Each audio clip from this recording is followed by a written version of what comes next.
Bonjour fans de pixel art, on se retrouve aujourd'hui pour une nouvelle vidéo tutoriel. Je vais vous apprendre à réaliser un AutoTiles pour votre jeu vidéo.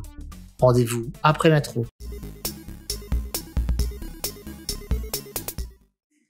Les images que vous voyez à l'écran sont tirées de mon projet de jeu personnel que je réalise actuellement. Je tenais à vous montrer quelques secondes du gameplay encore en développement. Nous réaliserons dans cette vidéo un AutoTiles identique à celui que vous pourrez voir dans mon jeu. Un AutoTiles est composé de 4 éléments qui vont délimiter une surface. On y retrouve les coins, qui se situent au bord de la surface et qui ressemblent à un angle droit. Ensuite, on a les bords qui, eux, se trouvent le long de la surface en ligne droite. Puis les intérieurs, qui se placent comme leur nom l'indique à l'intérieur de la surface autotilée. Pour finir, on retrouve les virages internes qui serviront à combler les espaces convexes de notre AutoTiles. À retenir, un AutoTiles est un groupe d'éléments servant à représenter des surfaces ou des étendues qui se rajoutent par-dessus une autre étendue, genre une couche d'herbe pour simuler des feuillages posés sur un tileset de gazon. Il nous simplifie grandement le travail lors de l'élaboration d'un niveau de jeu par exemple. Avez-vous réussi à faire le tutoriel précédent sur la création d'un décor platformer? Dites-moi en commentaire si vous avez réussi à le faire sans difficulté.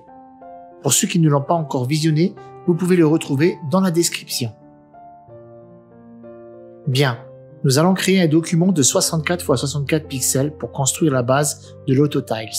Je vais dans un premier temps créer une palette dont j'aurai besoin pour élaborer le futur Tiles. Je prends un vert moyen qui sera la couleur de base de l'herbe. Ensuite, je fonce un peu le vert pour les ombrages qui me seront utiles pour la suite. Enfin, je prends un vert clair pour les reflets se trouvant sur les brins d'herbe. Pour la réalisation du Tiles de la terre, je prends une couleur marron tirant sur le jaune pour la couleur de base. Puis, je répète la même opération que pour les couleurs de l'herbe en prenant bien soin de prendre 3 tons de couleurs, moyen, foncé et clair. Une fois terminé, je vais définir ces couleurs et les utiliser comme palette pour commencer à dessiner le modèle. Je clique sur le petit hamburger et je choisis Create Palette from Current Sprite.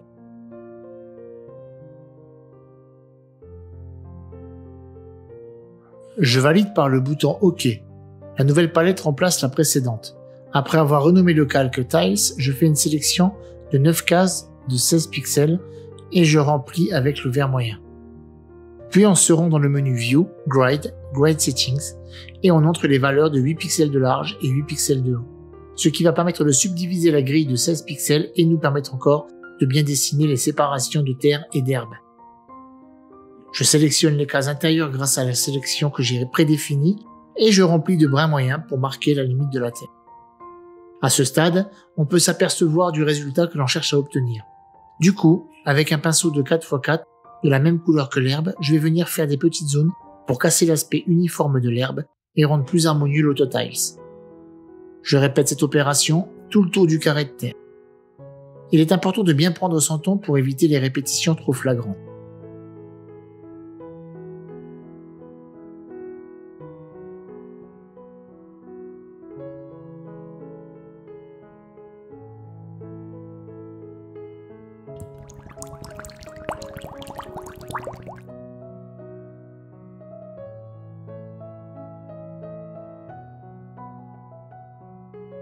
Une fois que j'ai réalisé cette étape, je retourne dans le menu View, Grid Settings et je remets les valeurs par défaut, à savoir 16 pixels. Cela permet d'alléger le visuel et de travailler de manière plus précise, maintenant que le tour de terre est terminé. Avec la couleur verte foncée, je vais poser des petites zones d'ombre de ci de là pour bien renforcer les ombres de l'herbe. J'essaie de rester ordonné pour ne pas altérer l'aspect.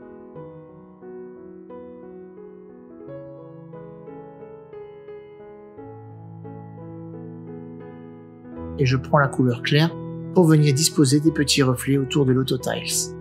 Le résultat est une zone qui prend du volume.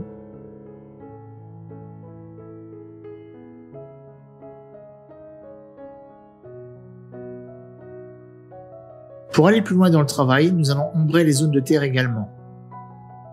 Avec le brun foncé, je vais poser de l'ombrage sous les brins d'herbe, toujours dans l'optique d'améliorer le rendu final du Tiles.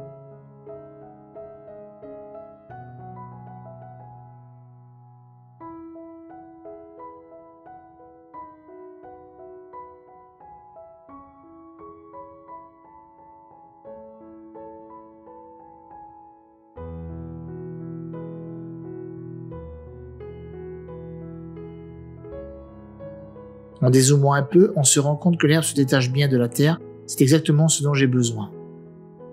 Je prends une couleur brun clair et je pose des zones de lumière pour affiner la mise en volume. Lorsque je prends un peu de recul sur le tiles, eh bien je constate que ce n'est pas mal du tout.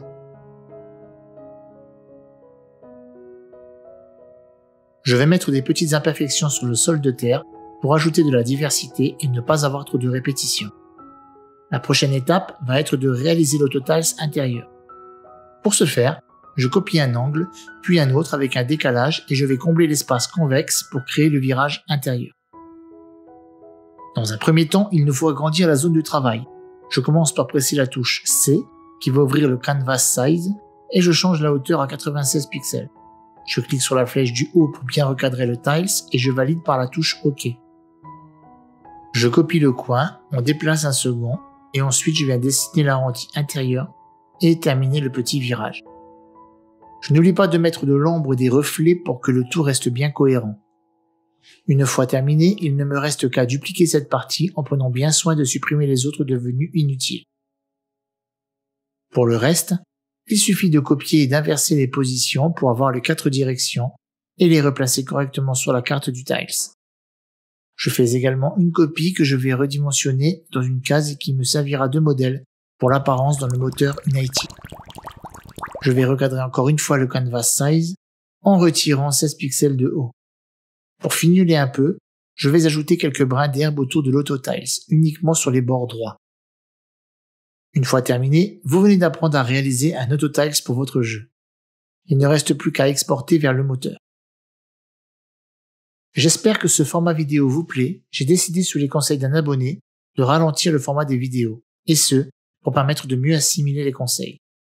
En effet, j'aimerais vous demander d'interagir avec moi dans l'espace commentaire et de poser des questions si vous en avez également. Proposez aussi des thèmes que vous voudriez voir en vidéo, je serais ravi de pouvoir les présenter moi-même en vidéo. Je vois dans les analytics que vous êtes nombreux à ne pas être abonnés. Je ne saurais que vous recommander de vous abonner afin d'être au courant des dernières sorties vidéo. Merci d'avoir regardé cette vidéo, laissez-moi un pouce bleu si elle vous a aidé, abonnez-vous pour en voir d'autres, à bientôt, ciao.